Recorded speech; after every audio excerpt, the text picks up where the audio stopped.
नमस्कार जय जगन्नाथ।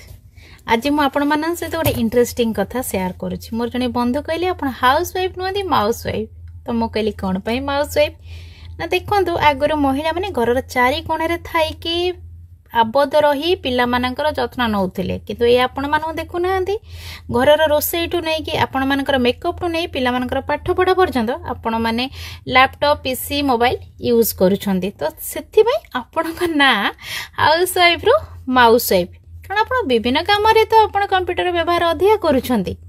मो कहले हाँ सेटा भी सत्य कथा ना रे सत्य कथा नहीं एटा हमर सर्वे रो जणा पड़छि जे महिला माने अधिका माने लैपी पीसी मोबाइल व्यवहार अधिका करूछंती।